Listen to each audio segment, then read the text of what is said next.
Deputy Minister of Basic Education as well. We also have up here on the stage the Deputy Director General for Provincial Monitoring and Oversight Delivery, who will also be making a presentation. I'm not going to waste time. I'm going to ask the Minister of Basic Education to please come through so that she can take us through today's briefing. Thank you, Minister.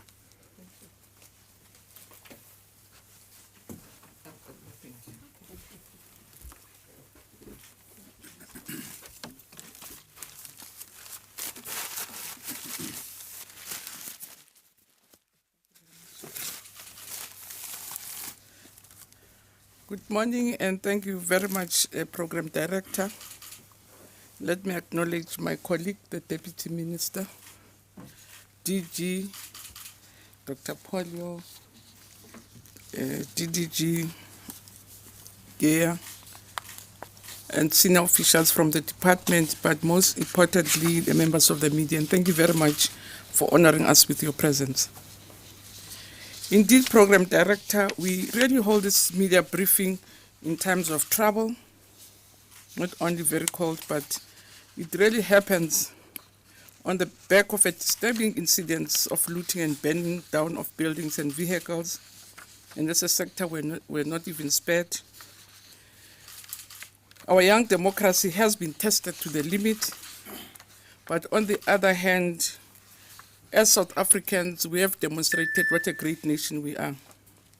Because South Africans from different walks of life came forward to lend a hand towards the healing, rebuilding, and renewal.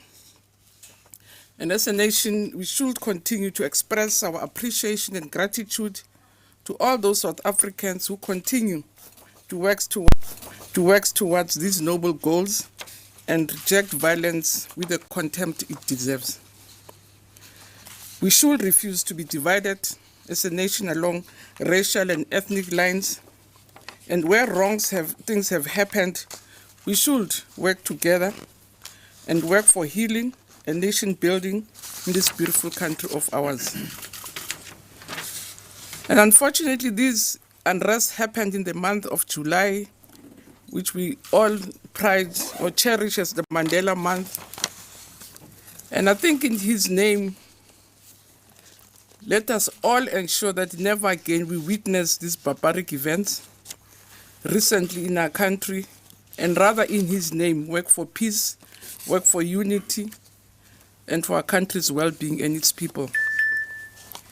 So this briefing, Program Director, we're going to look at the readiness for schools reopening, which will be led by DDG Gea. Also, we will touch on our readiness for a full return of primary school learners, because it's our other new challenge. Update the nation on the sector vaccination. Also reflect on the vandalism of our schools in Gauteng and the Western and KZN. We'll just update you briefly on the shift of the ECD program from basic education to from social development to basic education.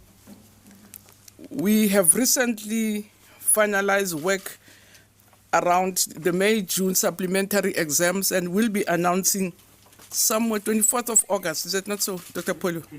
24th of August, learners will be receiving their results.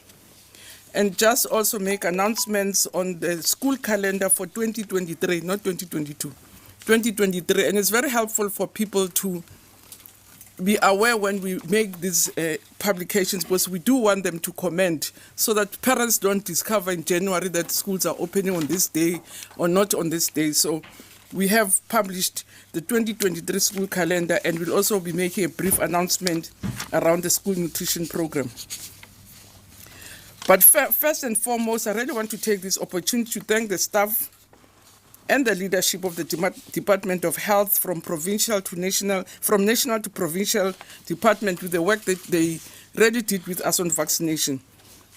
We also want to extend our appreciation for the professional services we received from health from the start to the end. We also want to express our gratitude and appreciation to our teacher unions organized labor in the sector, and also our school governing bodies, including the different NGOs and entities that work with government. Our teacher organizations helped us with advocacy, with vaccination education to its members, and leading from the front. Their support and assistance as unions contributed enormously towards the success of this program. For that, I want to wish them most sincerely. But also want to thank, as I say, our entities that were there. Just the vaccination program for us was very important as a sector, just to try and get the sector back on track one way or the other. It was based on the analysis by Professor Martin Gustafsson from DBE, using the information that we have on PESAL.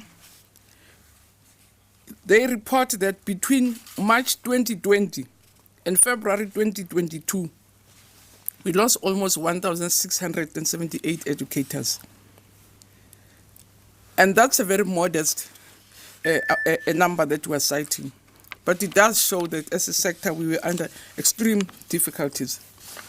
We can report we've lost as a sector an MEC, we lost a head of department, we lost the president of one of our teacher unions, and lost quite a number of senior staff within provincial and national departments. Just last week, we were burying a couple from a doctor from a department who passed away with his wife. So it's really been a very devastating impact on us. So we can report that when we spoke to the public last time, we said we had made a request of 582,000 jabs from the Department of Health, and can report that we have spent 517,000 of those jabs, which gives us an 89% vaccination success rate. Reports on outstanding members who have not come forward, they include reasons like the vaccination site was far from where I was. Some were not very sure about the hesitance, about the vaccination. There was vaccination hesitance in some instances. Some people preferred this vaccination jab over the other. They didn't want the J&J, they wanted Pfizer, for instance. Some had just been tested. I mean, we had more than 30,000 teachers who had tested positive for COVID-19. As a result, they couldn't be vaccinated. Some cited medical and religious reasons. But what is encouraging me is the fact that we continue to receive requests for assistance from some of our teachers who were initially hesitant, who are now coming forward to ask for help. And we still hope that these educators will come forward. And because we have closed the vaccination for education, but they are in the system, they can join the general population vaccination program, which is underway. On the reopening of schools, as a sector, we have held countless consultative sessions to deliberate on the reopening of schools. And depending on the President's confirmation tomorrow, when he has his family meetings with fellow South Africans, and after Cabinet, we want to report that as a sector, we are ready. The last time the announcement was made was that schools will be reopened on the 26th, and that's why we're working towards the 26th. But again, the President will confirm tomorrow. What we will do, I've asked DDG Geya to give a full report about our readiness for the schools reopening, what instruments and tools we're using to be able to determine our state of readiness. The Director General himself continues to convene one-on-one meetings with heads of provincial education departments to ensure that there is continuous sharing of experiences and working together. And as I said, DDG for Provincial Delivery and Oversight Unit, Ms. Simone Geya will make a presentation just now to give more details on the matter. In 2020, the President did announce a 100 billion stimulus package, amongst other things, which was meant for job creation. As part of the Presidential Employment Stimulus Program, to address the devastating impact of COVID-19 on our sector, on the economy, but also on general social infrastructure, DBE and its provinces were allocated 7 billion. 2.4 billion was used towards the saving of posts for those schools that are independent, but also for posts, to save posts which were meant for your school governing body teachers, because most parents, with the impact of COVID, find it difficult to pay fees. As a result, schools were struggling. Just from that 2.4 billion, we're able to save more than 33,549 posts.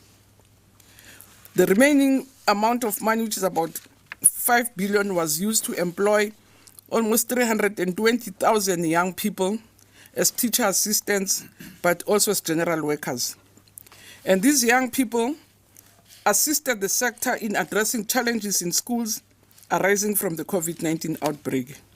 They supported teachers with in-classroom remedial work, focusing in particular on learning gaps in the sector, and also helping with advocacy and education for vaccination. So it did create, I think most members of the media will be aware that COVID-19 measures forced us to have a differentiated timetable, and they did help us in closing the gaps and helping us to claw back on some of the priorities, ramping up on the reading and numeracy programs which we had underway, helping us continue with the work on coding and robotics and many other activities, including a conducive environment in compliance with COVID-19 protocols.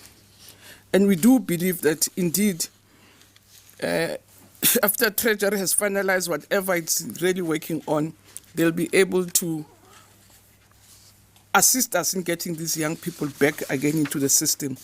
On our side, we're very ready. I thought Program Director should also express our deep concern about what happened to our schools in recent weeks during the unrest in KwaZulu-Natal and Gauteng, where education centers and institutions were vandalized and looted. I received a list from the MEC of KZN of about 137 schools which were vandalized. We had 3 education centers which were vandalized and 8 circuit offices which were also affected. This is a really unprecedented, and we are concerned as a sector that much needed school infrastructure was damaged, and it is a serious setback as the sector is already under extreme pressure in terms of appropriate infrastructure for schooling.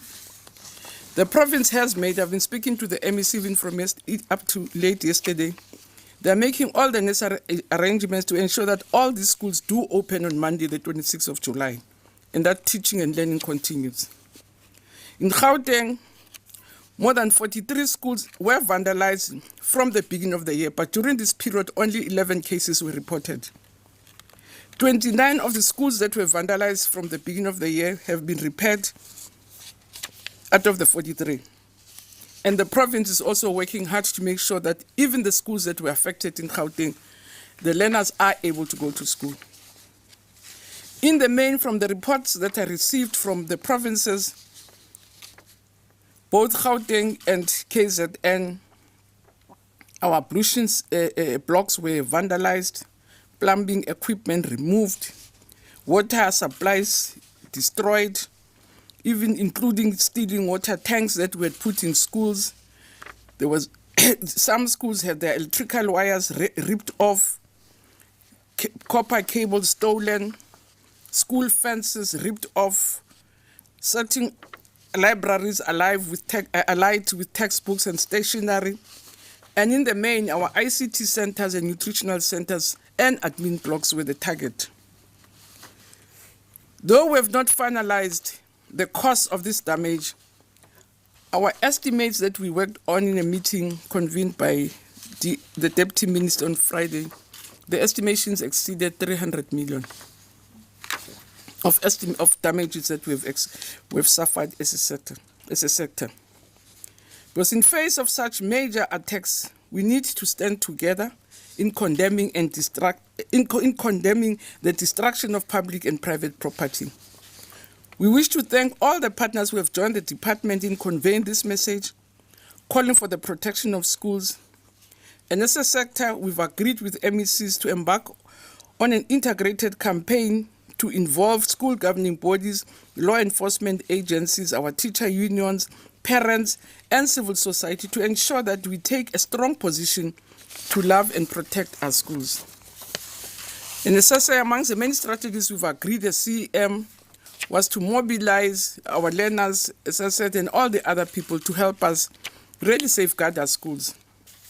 Our priority which we agreed on in CEM was to embark on executive roadshows, paying special attention to identify hotspots and to normalize learning environments once schools open. As I say, difficult as it is for KZN with 137 structures attacked, and the MEC tells me that they have serious structural damages which, if we use them as they are, could pose serious dangers to learners. And therefore, they have to find other means of making sure that school does continue, despite all these setbacks. I did report that I will also just give an update on early childhood development function shift. On the 30th of June 2021, His Excellency, the President of the Republic of South Africa, Mr. Cyril Ramaphosa, signed the national proclamation to effect the early childhood development function shift from the Department of Social Development to the Department of Basic Education. The signed proclamation was gazetted on the same day, and it is a critical milestone in the function shift process, which will enable DBE and Department of Social Development to start the planning process to ensure that the function shift is effected, and it will be effective from the 1st of April 2022. In the coming months, DBE and the Department of Social Development will continue with their planning and preparations for this shift. This year, different branches from the Department of Education are also preparing for the delivery of this function into the sector. We're also working with civil society, coordinated by one of our partners, independent partners outside government, the NECT, to make sure that, again, we are able to have an integrated program working with those ECD centers which are outside the span of government. We are working very hard with the Department of Social Development to ensure that there's no interruption to service delivery through this transition process. As departments, we see this as a significant opportunity to improve access to quality early learning and to ensure and to enhance the ECD delivery system to better serve the children of our country. Again, Chair, I did say that we will just touch also on the fact that we have just completed our supplementary exams, which started in May this year and June. These supplementary exams are a second examination opportunity that is offered to candidates who wrote the November 2020 examinations, and also it's also an examination for adults who want to sit for matric. And this year's supplementary exams were very important in view of the fact that we had a number of challenges with the 2020 matric exams. Some of the learners could not present themselves, but our performance had dropped. Therefore, we felt it was important to give some of our 2020 learners a second chance to write their exams. So the writing of this exam started on the 26th of May, and it was concluded on the 7th of July. We had 249,851 candidates that enrolled, 711 of these candidates were for the National Senior Certificate, and 140,140 of these candidates were senior certificate candidates. We made sure, despite the fact that we were on level 4, that we follow COVID-19 protocols to the latter. And we can announce that a total of 772,000 scripts were marked by almost 9,223 teachers in the 54 centers. As I indicated before, the standardization is going to happen on the 6th of August, and on the 24th of August this year, learners will get their results. The other points that I really wanted to announce was the fact that we have gazetted our proposed 2023 school calendar. It has been published on all DBE platforms. It is a staggered calendar, one for coastal provinces and another for inland provinces.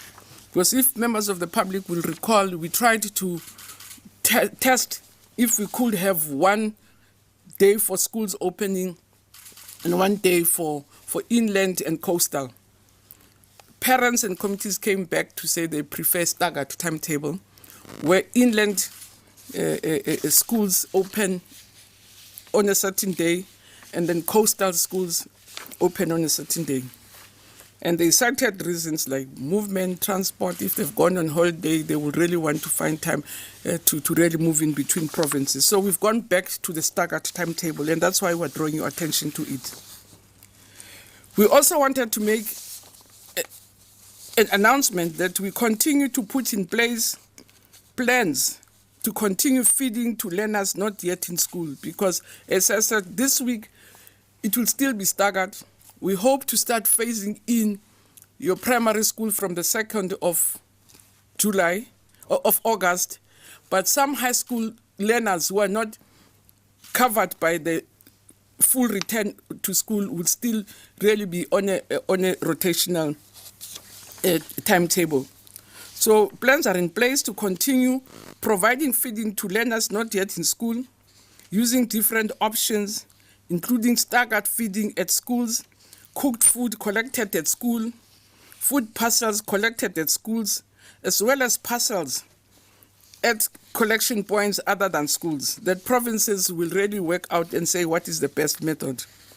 We continue to call on our parents and members of the community to support the learners who benefit from the nutrition program to get their meals, whether they are back in school or not. And learners not attending can approach the nearest school to collect their meals or food parcels. As a sector, we have a lot of work to do, but we really do believe with the support of the communities, the NGOs, and civil society working with us, we are up to the task as South Africans, not only as a sector, because we really rely on support outside ourselves.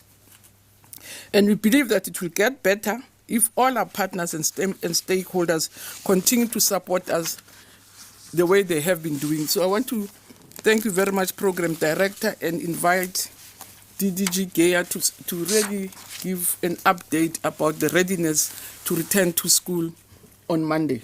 Thank you very much.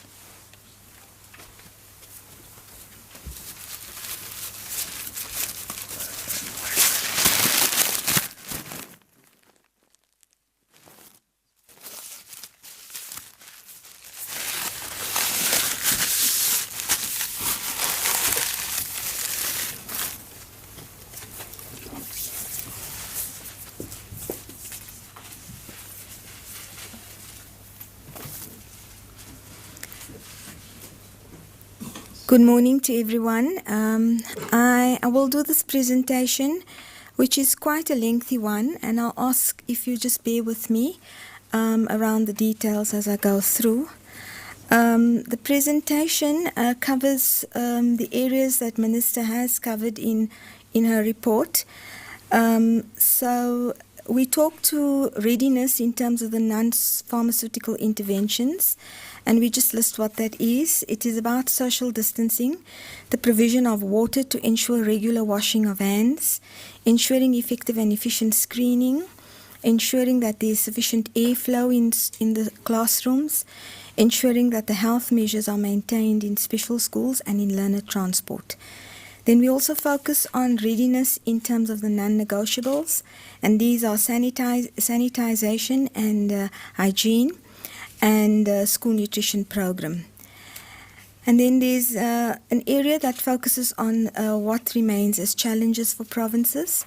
And here in particular, we are looking at the provisioning of adequate facilities, as well as we look at interventions to support the damaged and vandalized schools, as well as readiness in terms of the dashboard indicators.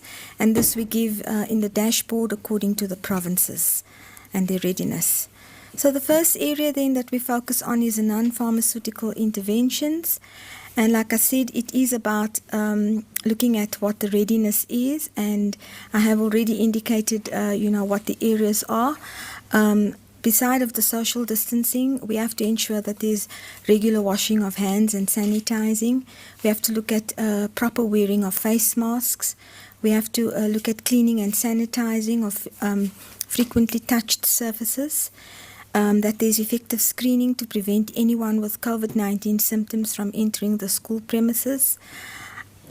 Isolating those who show COVID-19 symptoms in the schools, and limiting visitors to schools. These NPIs work in conjunction with each other. They are not singly effective, and so we have to ensure that all of them are adhered to and not just work with one of them, and hope that that's going to help us. Then the sector is working towards implementing all the NPIs to ensure that there's no transmission of the virus in the schools.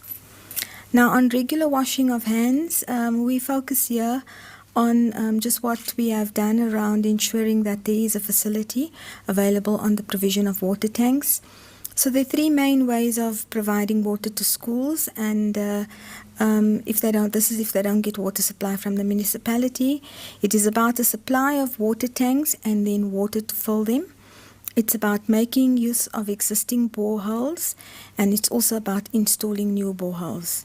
So some provinces have used a combination of these mechanisms to ensure that all the schools have a water supply, and some provinces, and we list the provinces, have provided schools with water tanks and have put in systems in place to fill these tanks regularly, whilst other provinces, and again we list them, have service level agreements with municipalities, water boards, and contractors to supply water for the water tanks. Then we move on to looking at the services of existing boreholes and installing new ones. And here we indicate that there are 5 provinces, and we again list the provinces there. In addition to other methods of providing water to schools, they are servicing the existing boreholes. There are 5 provinces, and again they are listed, that have put in place measures to service the existing boreholes. And we indicate what the numbers are there. So 185 boreholes are being serviced, 85 boreholes have already been serviced, and 43 boreholes will be serviced by the 26th of July 2021. The installation of boreholes is generally part of a long-term infrastructure plan. 7 provinces, and we list those 7 provinces, have plans to install the new boreholes. Going on, we look at monitoring to ensure that schools have constant and uninterrupted water supply.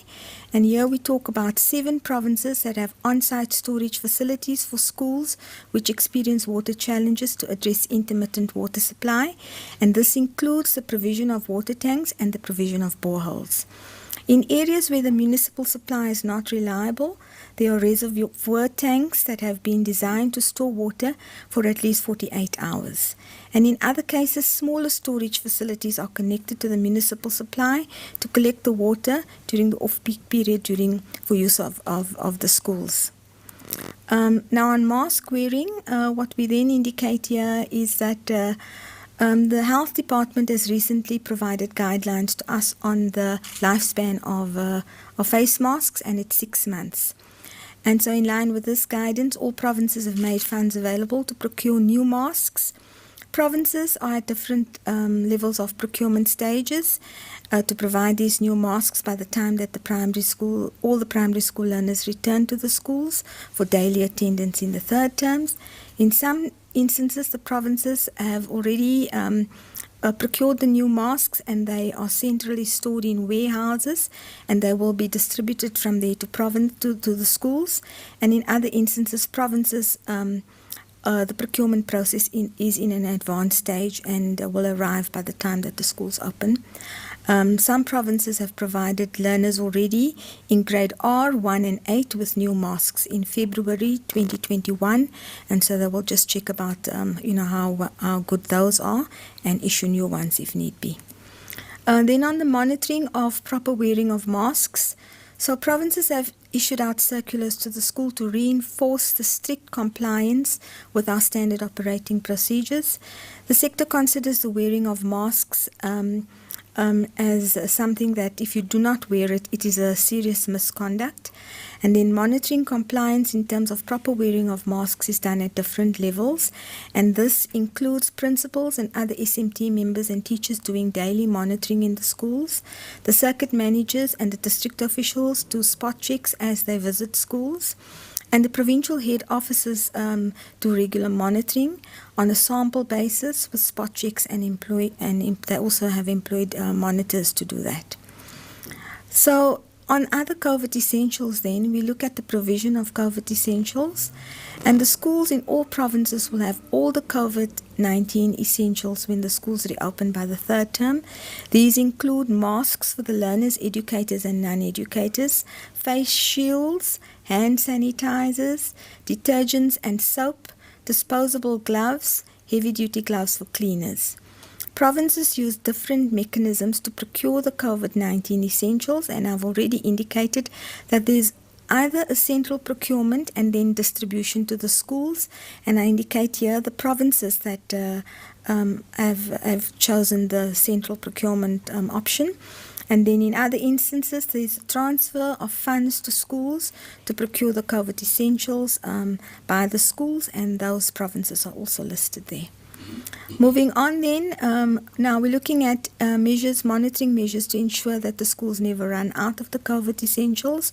So provinces here use different mechanisms to ensure that the schools do not run out of the COVID essentials, and these include keeping surplus stock, and we've already indicated that they keep them in warehouses and then send them out to the schools.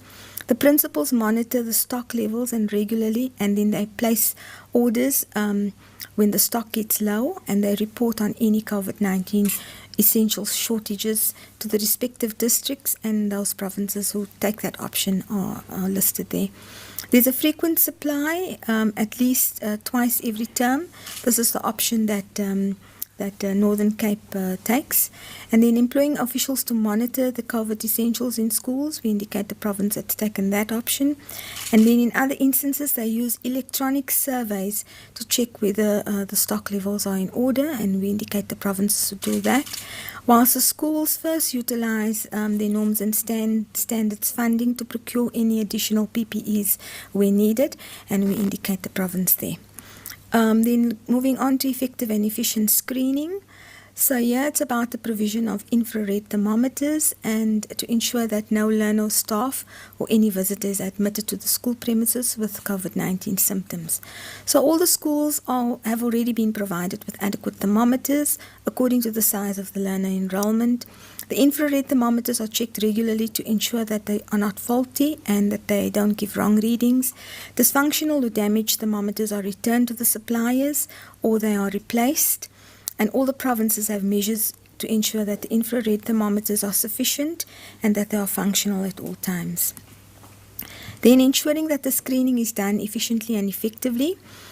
Funding has been made available to provinces to employ enough screeners to ensure that effective screening of all the learners, staff and visitors to the schools are done, and no one is allowed on the school premises that have any symptoms. Efficient screening is to avoid the delays in starting lesson time in the morning. So currently we have 49,741 screeners across provinces that have been appointed to carry out effective and efficient screening. The screeners have been trained on how to screen properly, and we also have refresher programs that have been scheduled. And then additional screeners will be appointed, and they will also be trained. So on the health protocols in special schools, here we are indicating that provinces use a combination of approaches to maintain health protocols, especially where learners are sharing assisted devices in the special schools. They include the following. So it's about eliminating sharing of assisted devices as far as possible. Guidelines were issued to all the special schools on the standard operating procedures, and it was contextualized. A protocol and training program on the cleaning of wheelchairs and assisted devices was provided to special schools for learners with physical disabilities. In schools for the blind, there is regular sanitizing of frequently touched surfaces due to the use of trailing mobility techniques. And then the schools are encouraged to help the learners with the washing of hands regularly with soap and water before and after using assisted devices, and the devices are sanitized before and after they are used by the learners.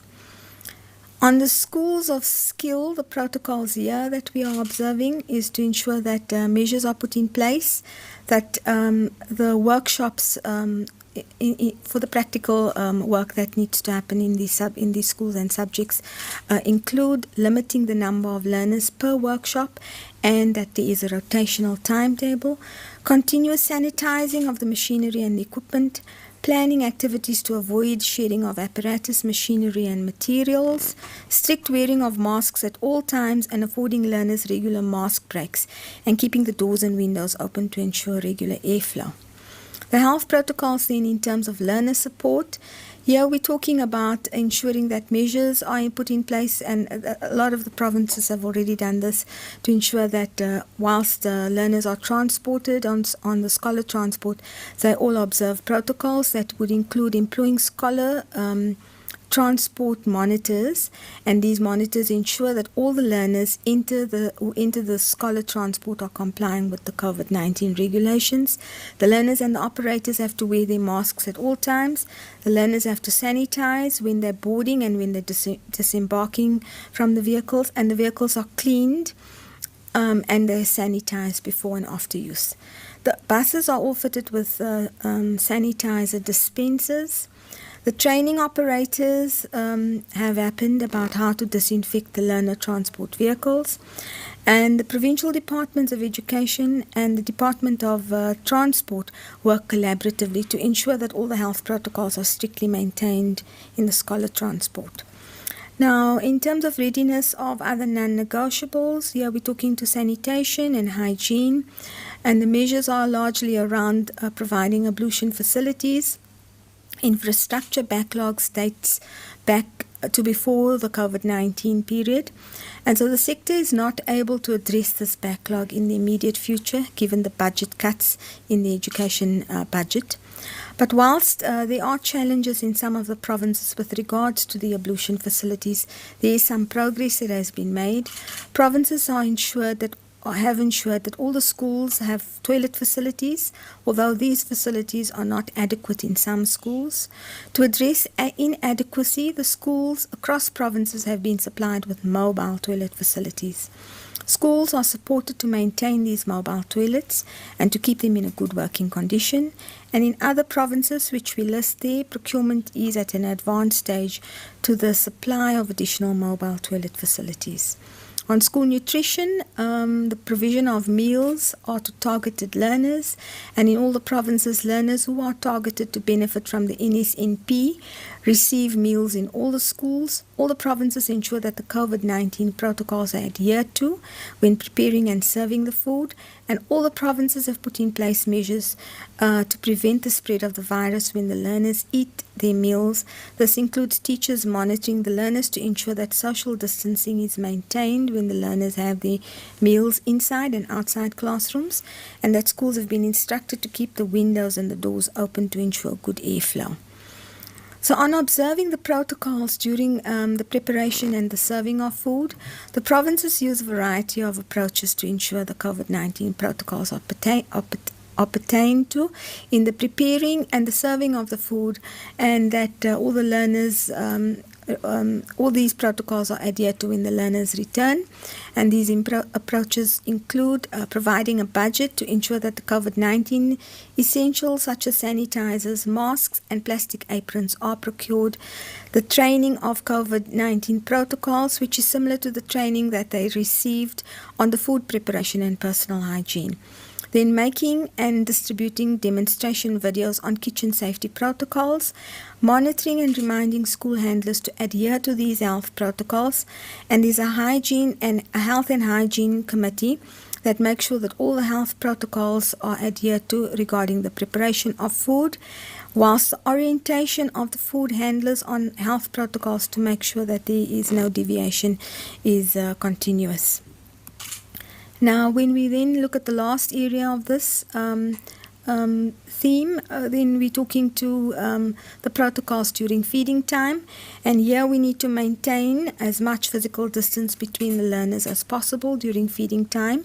And provinces encourage that there's staggering feeding times to ease congestion. Serving meals outside the classroom whenever the weather permits, serving meals in halls, open spaces and classrooms under the supervision of teachers, using other available personnel to assist during the serving of meals, and then demarcating all seating areas clearly. There are some challenges that remain with the provinces, and this is about school furniture. So we have indicated that some of the backlogs, they precede the COVID-19 period, and provinces have found have a backlog that around providing the adequate furniture to the schools. 6 provinces have plans at different procurement levels and stages to make a dent in this long-standing backlog. We list those provinces there. Other provinces, due to the financial constraints, are not able to procure additional furniture, and these provinces are using other creative ways to address the problem, which includes fixing of broken desks, chairs and tables. Then on mobile classes, so here we're giving a breakdown of what happens on the mobile classrooms, and the provinces have also got a backlog to address the overcrowding in the schools, and to ensure that there's social distancing in the classrooms. Provinces where financial resources have allowed, they have provided schools with additional mobile classrooms as an interim measure. All the provinces have provided mobile classrooms to schools. The number of mobile classrooms provided to schools are indicated in the next slide that comes. And then the procurement of additional mobile classrooms is at an advanced stage. Or they are currently being delivered in Gauteng, KwaZulu-Natal, Limpopo, Northern Cape, North West and Western Cape. Whilst the provinces have made good attempts to provide mobile classrooms, this is an interim measure and it's not cost effective. The best way is still to have construction of brick and mortar classrooms, and that's a long-term solution that we strive towards. And then some provinces are considering using community facilities such as churches to ease the overcrowding in schools, and they are assessing the associated implications of this currently. So here is the breakdown of the number of mobile classrooms. The Eastern Cape is 23 and not 3. The 2 is just misplaced in that column, but that gives you the breakdown of all the mobile classrooms that have already been provided. Then we look at the interventions now to support the damaged and vandalized education institutions. So we focus on KwaZulu-Natal. We are still busy trying to get all the information from Gauteng, although Minister has covered some of the information that we have. But we're just giving a detail here on the impact in KwaZulu-Natal. And the extent of the damage is about the districts that have reported minor and major damages in different schools. Provinces have started a verification process the province has done a verification process to confirm the extent to which assistance is needed. And then the damages and the losses are experienced in Umlazi, Pinetown, Ugu, King Sechwayo, Umgungun Lovo, Harigwala, Zululand, Utukela, Amajubu, Mzimnyati, Umkanyakudi, and Imlembe districts. There are 137 institutions that were damaged or looted. 8 are education circuit management centers, which we abbreviate to CMC offices. And 3 are education support centers, and 126 are schools and learning centers. The cost of the damage is still being evaluated, as Minister has indicated, and it's expected that the cost damage report will be completed before the end of July, and this report will then inform the nature of the intervention to address the damage of the infrastructure. So here we just give you a breakdown of the damage of the property and the property losses in the 9 circuits, and we indicate the circuits there and the numbers within each of the circuits, as well as to indicate the nature of the damage of the loss of property, which includes damage to physical property, stolen documents, looting, which is theft of property like fridge, microwaves, ovens, desktops, computers, TV sets, and we're indicating how many CMCs that has occurred. Then the nature of the damage in the schools. Here we give an indication of the damage to the property on 126 schools, and it is located within the following districts as we list them there. And then the nature of the damage in the schools. So here we're looking just at what the damage was. So there is physical damage that has been occurred to the properties. So in this instance, it's about burning of classrooms and administration blocks, breaking of doors and windows, damaging school furniture, damaging fencing, and cutting electrical cables. The looting includes the electronic equipment that was stolen, kitchen resources and equipment that was stolen, school nutritional program equipment and food items, COVID-19 essentials that was stolen, building materials, as well as water tanks and furniture. And then there is a detailed assessment of the extent of the damage and vandalism of each of these 126 schools, as well as a detailed list of the stolen property. And we just give you an indication there that if you lift it up, which of the districts suffered the most loss in terms of classrooms, and that those are probably the most serious of the damage for readiness of schools. The provincial interventions to support the schools. So KwaZulu-Natal province has an intervention to support the schools. They are ready to receive the learners when the schools reopen in the third term. To deal with the burnt classrooms, they have procured 18 mobile classrooms for distribution to the 3 schools affected. The delivery started on Friday, the 23rd of July, and will be completed over the weekend, which is currently now. And to deal with the stolen kitchen equipment, the procurement of 20 stoves to prepare food for the learners are currently underway. And these will be distributed to the schools from the 23rd to the 25th, which by Sunday they will all be sorted out. When the schools reopen, KZN department will then send monitors to check school functionality in the highly affected areas. So what follows now gives you a dashboard, and this dashboard it's a changing dashboard depending on readiness. And this dashboard has got a color code that indicates the extent to which you're either in red or you're amber or you're green. So there are 14 indicators on the dashboard that we, on a weekly basis, when we meet with the provinces in one-on-one meetings, we determine readiness. There are sets of questions each week that we send to them, and it covers the following themes as listed on the slide here. And so this then determines the extent to which you go from red to green. And over the weeks, we have seen that in instances where they were still in red, as the procurement was delivered in terms of the sanitizing and the ablution blocks were sorted out and all the other things that we have got listed here have been attended to, they move from red to amber to green, and you'll see the progress now. So that gives you the descriptor in terms of the ratings of how the dashboard is kept and how we determine, what the readiness is.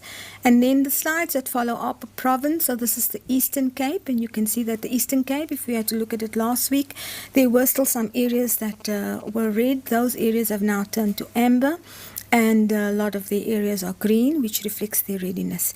And if you zoom into each of these themes on the dashboard, it covers the list of the themes of the 14 indicators, and then the questions that we are measuring for this week are reflected there. They are not always each week the same, because from each week we have to determine what the gaps are, and we adjust the questions accordingly.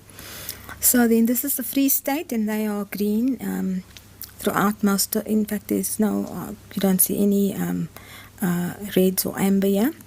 Gauteng has got the same readiness, they are green. KwaZulu-Natal as well. So this slide on readiness was prepared in the one-on-one meetings, and we did not have all the information at the time on the assessment of the damage to property from the the unrest in KwaZulu-Natal at the time that this slide was updated. So the information that we've given you now of KwaZulu-Natal in terms of the damage will be updated onto this dashboard, and it may or may not affect some of the readiness, but because it's not that many schools, to the number they have that's reflected on that this dashboard gives assessment on, it should still largely be green in most of the areas that we have reflected here. On Limpopo, there's the slide indicator here. They also have mostly greens with some amber. Same with Mpumalanga. They are mostly green, but there are some ambers there. And the Northern Cape, it's got the same situation, some ambers, but mostly green. Northwest as well, they have got some amber, but mostly green. And lastly, Western Cape is all green. Where there's a grey, that information hasn't been available to us, and as the information becomes available, we then update it. So on the provincial specifics of the state of readiness, the report presents an overall state of readiness, and in the interest of time and the details of the provinces, there's a lot more details that we have, but we can't reflect all of that, but we do have all those details available. The one-on-one meetings are quite rigorous in the information that we get and the follow-through questions that we ask, and so we document all of that, and we write a narrative report as well on all of this, which is available. Thank you very much. That's the end of the presentation.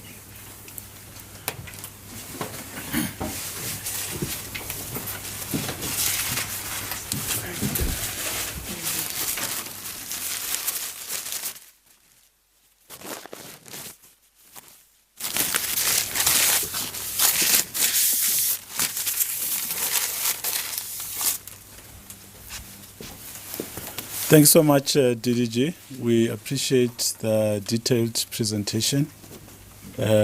We also made it available in time. We're aware that it's got a lot of information, and we availed it in time for our colleagues in the media so that they're able to engage with it and extract information that will help them to ask questions. And we hope that is the case. The DG is here, but also the Deputy Minister is here to deal with some of the issues that might arise as the Minister might request them to support her in that regard. We are going to the question session now, and I'm going to check with Ignatius first if we have any questions on the WhatsApp line so that we deal with those, and then we'll come back to the room thereafter. Motshekga, you can put your hand down. We'll come back to you. Let's start with the WhatsApp so that once those questions have been answered, the panel will be able to take notes and be able to address those while the colleagues in the room are able to prepare their questions as well. So Ignatius, over to you. Thanks, Mr. Motshekga. I'll start with this first question. It's from Sumen Naidu. She's a freelance journalist. Minister, you were considered key. You were considered key in the vaccination of the education sector. Would you advocate, once the situation allows and proven safe, for children to be vaccinated, as they are the future generation of this country? And has the 2021 school calendar been amended? And if so, has it been gazetted? Has the department set a date or started planning for the daily attendance of high school learners? Has anything been trimmed or amended from the curriculum due to the time lost? And I have another question from Cindy Shoba from Daily Maverick. Will rotational learning continue for primary school students or learners when classes resume? Has the rotational learning system negatively affected learning outcomes in primary school pupils? Those are only questions for now, Mr. Motshekga. Okay, great stuff. Thank you so much for that. I'm going to now come back to the room. Motshekga, you've got the microphone. Please go. Thank you very much, Elijah. Just two things that I wanted to ask. The situation in Phoenix, there have been threats of a shutdown. I'm sure that has also gotten to your ears. Have there been any security measures that have been put in place in that particular area to ensure that when Monday happens, you're not caught with your pants down? And the second one, also in the interest of transparency, can we please, this is for you, Elijah, can we please have the detailed provincial breakdown of the state of readiness, because it's difficult to engage with that other document. All right, that's fine. Let's see another hand. Morning, Tsokhom Akhi here. I just want to find out, we know that the primary school learners are expected back in the classroom for full time from the 2nd of August, but we do know that there are also concerns around space and social distancing, especially because most of our schools are quite full. What is the plan there from the 2nd of August for schools that actually can't have all learners back? Will they still have to do the rotational learning and the online learning? Thank you. All right, thank you so much. It seems we don't have any more hands in the room.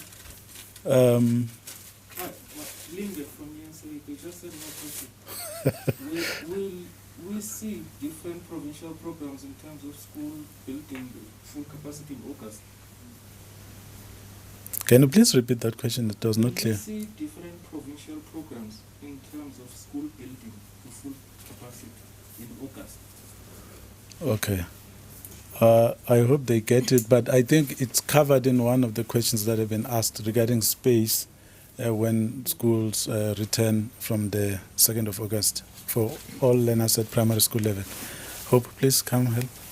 Thank you.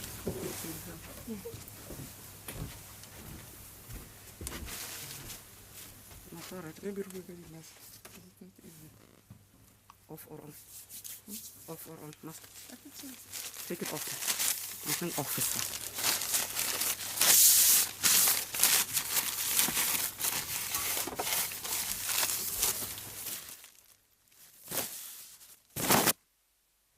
The Deputy Minister will assist me and DG where I've missed some questions. And I see also Dr. Whitley is here. Where some of the questions will, I think, best suited to be answered by him. On the question of vaccination of students, as DBE, we have no authority or no role in who gets vaccinated and when. We will support whatever health says. If health says learners have to be vaccinated and parents have consent, because these are young people and will need the parental consent, we'll work on the logistics, even with health, with teachers. We only worked in terms of mobilizing, providing names, but the whole vaccination program as to who vaccinates when, where, it's not in our hands. But if asked and if advised by because here we're advised by the medical fraternity, I don't think we will have any difficulties. As I say, it will depend what the Ministerial Advisory Committee says. I'm aware that other countries are already beginning, those that have really dealt with their adults, consider vaccination of young people. Some maybe it should be half a dose. So there's still lots of work also happening around the vaccination of people. And we will learn from them and see what we do as a country. But as I say, it's an area completely out of our span, out of our control. We'll do what we have to do, advised by the Ministerial Advisory Committee. All we know that by law, as a sector, anything that has to do with children, we must get parental consent. And that's what I think we'll be working on. Rotational, that's why I mentioned Dr. Whittle, because we have information from the monitor. I'm not sure it's under your branch or DG, which says we have assessed what has been the impact of COVID on our learning. And it's very devastating, extremely devastating. And that's why we really, really wish we could have our learners back, but we are also conscious and sensitive to the fact that their health and safety also comes first. But the results are very devastating. Just as last year, if I'm not mistaken, we lost almost 60% of the time, 75% of teaching time. But in terms of learning, it's even worse than the time we lost. The impact of learning, the effectiveness, because the differentiated timetable is very disruptive. In some provinces, it's weekly. I'm sure even if you are a worker, you come this week, then you have to stay the whole week not coming, you have to come back the other way. It's extremely disruptive. And worse still for younger learners, for younger children who can supervise themselves in terms of doing homeworks when parents are away at home. And yeah, so we will give you, I hope DG can share that information. We have it in our monitoring system, but the results were very depressing and very devastating. And that's why we feel if nothing happens drastically, we are going to face a very catastrophic future with a generation that will have lost 2 years of schooling. Which means, I mean, if you have 10 fingers, schooling is supposed to be 12 years. So which means they're going to go with their hands with 2 fingers missing, which is their 2 years. So it's just too much and very dangerous for our future, the future of our country and the future of our children. We have no option to continue with the rotational because we don't have enough teaching space. There are lots of factors. Some schools are very big. I mean, especially high schools. It will present a super spreading event if we have all of them. Some schools have almost 2,000 learners. So the rotational will have to continue the rotational, but we'll wish to really curtail rotational in primary schools so that we can consolidate and give them the necessary foundation, because if things go wrong there, it's going to be very difficult to recover in later grades. The damage happens in your primary school. And if we can't save that part, then we have a big problem. Around Phoenix, I was speaking to, as I said, I spoke to the MEC around just their readiness to prepare, what are the issues.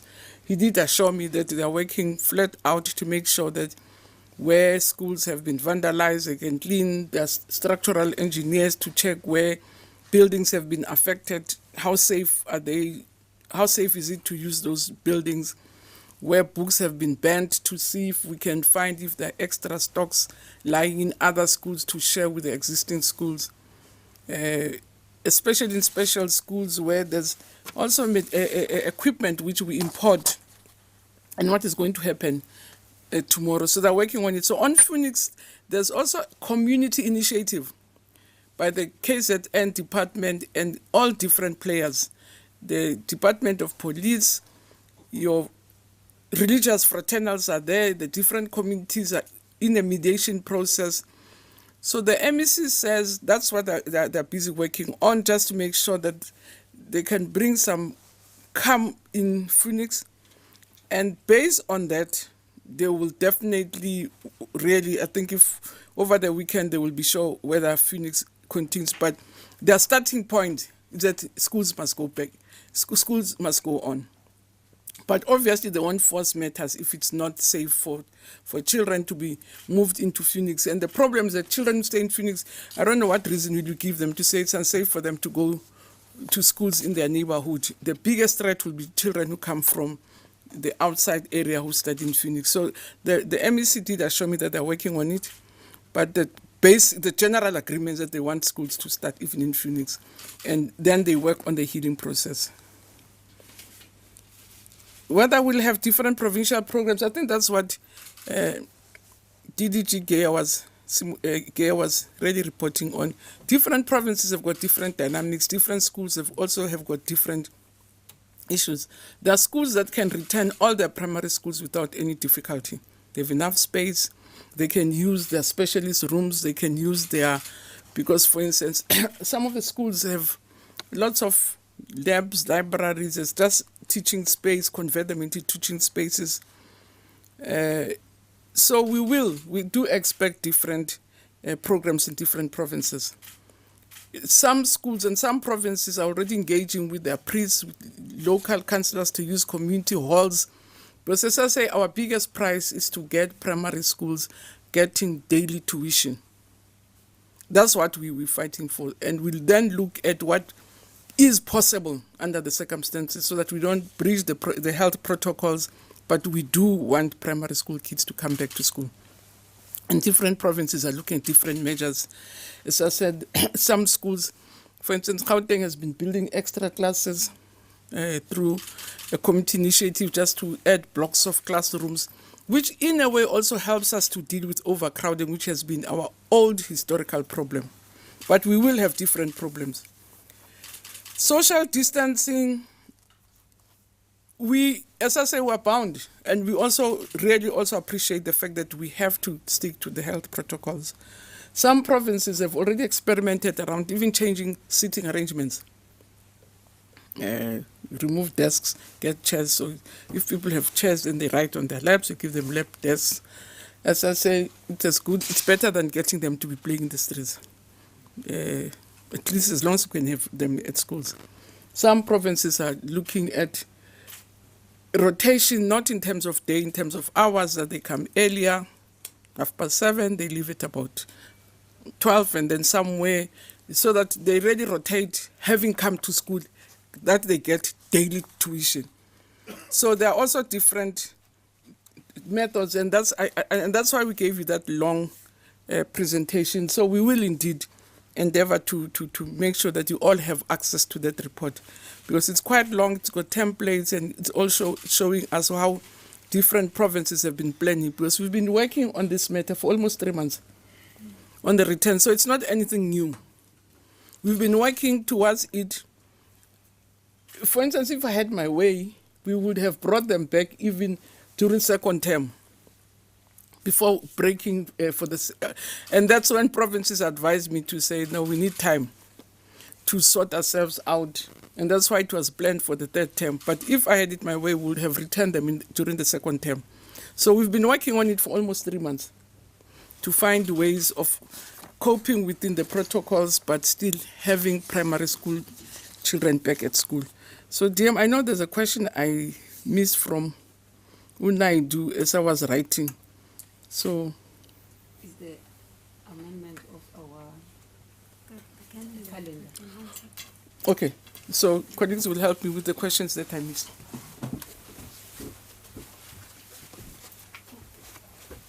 Ask again.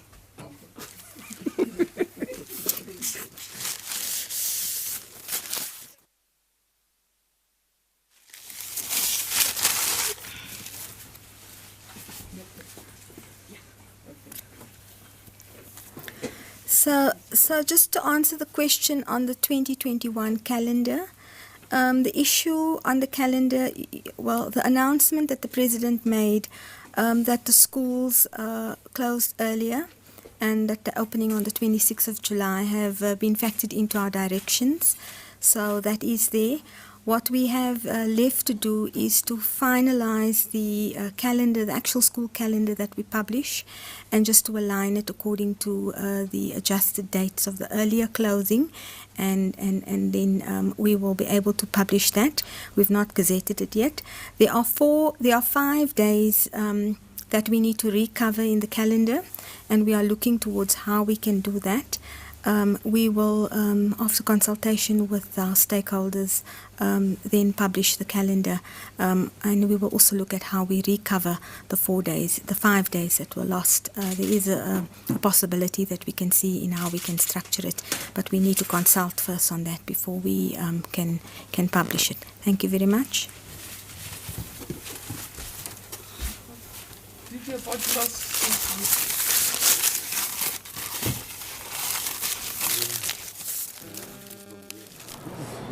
All right, you initially heard from the Basic Education Minister there, Angie Motshekga. Currently, she was actually updating the media on the basic education sector's response to the impact of COVID-19 on schooling. And she was saying that based on the analysis between the end of March 2020 and the end of February 2022, that's the number actually 2022. I'm not too sure if she meant 2021. But the number of deaths that she did mention was 1,678. 1,678. I'll get some clarity with regards to that time period. The minister was also saying that this can be considered the modest figure available for the number of publicly employed educators who lost their lives to COVID-19. Now, as far as the vaccination plans are concerned, the sector had targeted 582,000 personnel in the basic education sector. And when the vaccination program formally closed, 517,000 people who have received the vaccines were recorded, and 89% vaccination success rate, we were told. Now, on the reopening of schools, the minister said that as a sector, they have held consultative sessions to deliberate on the reopening of schools, and, you know, depending on the confirmation by the president tomorrow after cabinet, as a sector, there is agreement across the board that they are ready for the reopening of schools on Monday, the 26th of July, 2021.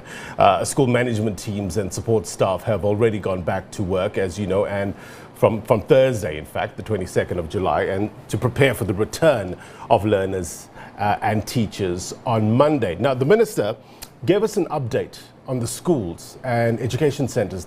But as the minister warned, in the same way as the impact of the differentiated timetable, the trimmed curriculum provides a short-term solution for long-term problems.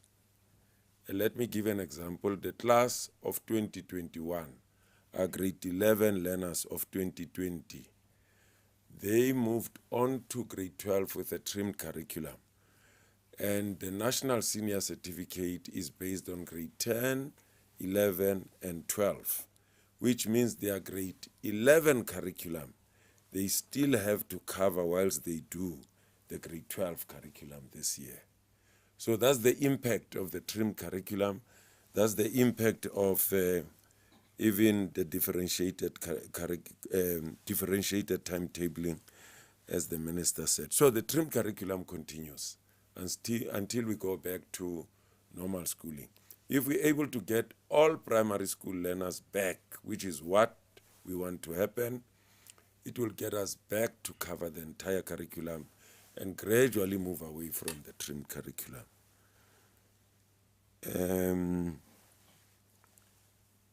Okay, just the last point. The minister addressed the issue of the different school building programs.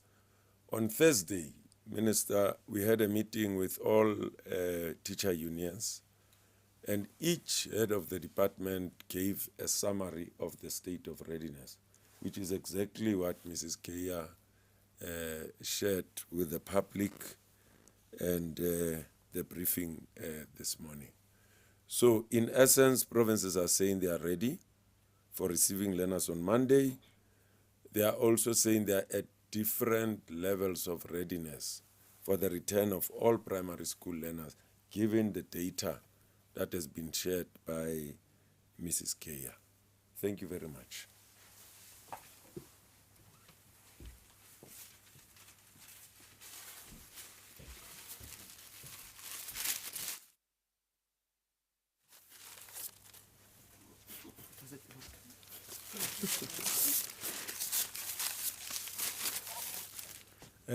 Thanks so much, DG. Thank you, Minister. Can you do one last round of questions?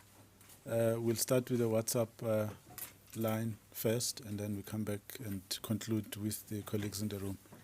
Ignatius? Thanks, Mr. Motshekga.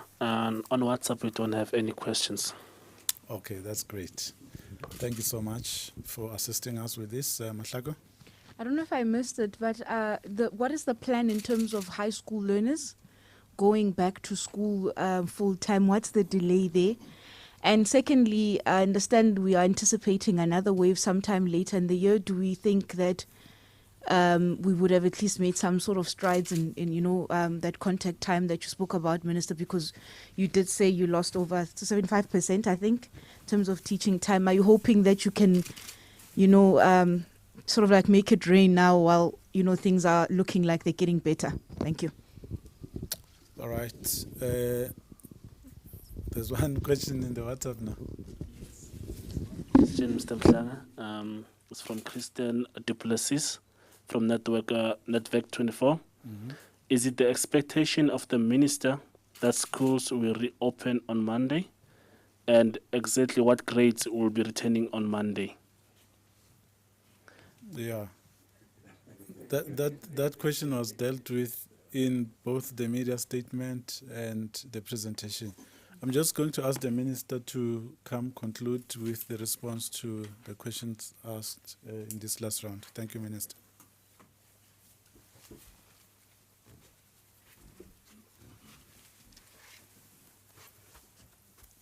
Okay. It's okay. Your hands up. Oh, that's all.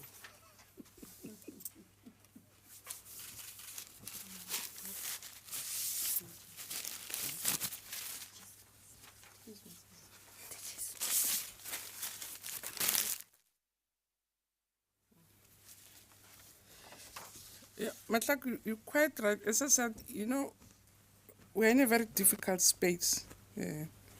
I had hoped that we'll have the primary school kids, because those are the ones we wanted to desperately save because of the foundations, and see how it works, and then get the next phase. And now we're running late. We're only bringing primary schools now in July. I had wanted them to come back around March, April, which we couldn't do because provinces felt they needed space and time to be aligned to the protocols. But everything equal, as soon as we're settled with the primary schools, we'll then interact with our provinces to see if we can really start bringing high schools, because even at that level, there are major problems. As DG is saying, this year's grade 12s only had 40%, 30% of schooling in 2020. Unlike the grade 12s of 2020, they had a full schooling in 2019. We got them to open earlier, and we got them to work straight on, so which means they had about 60% recovery opportunities. But these have really missed grade 11. And which means this year's grade 11s are in the same position. So as DG is saying, it's really working backwards, and it is a problem also, because a year means a lot. So we are taking one step at a time, but you're quite right. If everything equal, I would really have wanted us that we started with the primary schools in the second term, then now third term we start with high schools, but we'll play it by ear and start preparing the high schools, because we do want them to come back and use other methods of getting them to learn. And that's why we're quite keen on your visual, we're trying radios, but again, our research tells us they're not very effective. Our TV programs, we've invested a lot into TV programs, into radio programs, into supplementary materials, but it's not working that effective. But we're still, with small kids, it's a non-start, it's just not working. To get them, to get a grade 2 to sit and listen to a radio lesson, it just has proven that it's just not working. Even if we have a TV program, to ask a 7-year-old to tell adults that it's not news time now, it's my program, can I have the TV? It's just not working in certain communities. But you're quite right. If we could, it's to really make hay while the sun shines, but it's sometimes out of our control.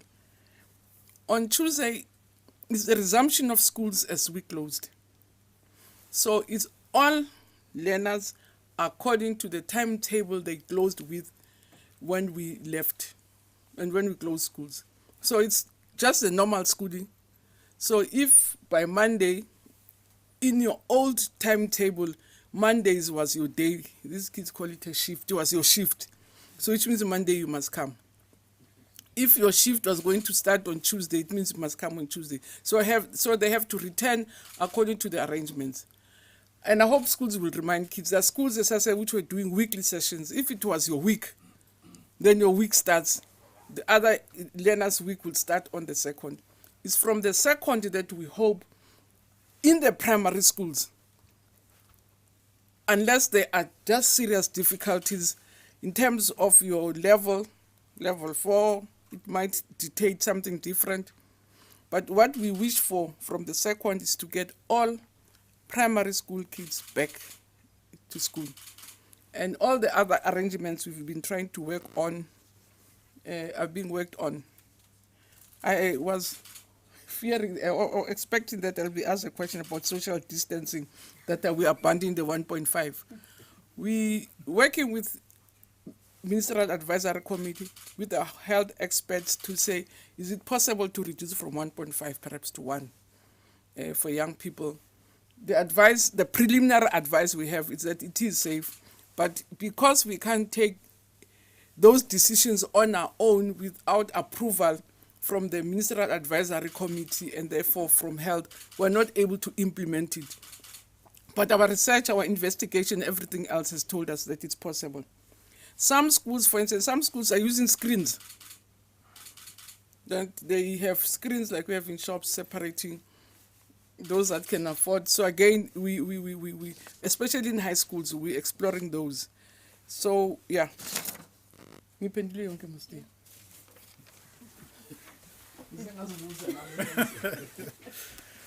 All right, thank you so much, Minister. And all the colleagues, Dr. Whittle, Dr. Polia, Mr. Mweli, Ms. Gaya, the DM, and Mr. Ngoweni, Mr. Matsaba. I see all of you colleagues. Thank you so much. I'm doing this because it's a Saturday morning. We've never briefed in this manner on a Saturday morning. But thanks so much for the support, and thanks to the colleagues from the media.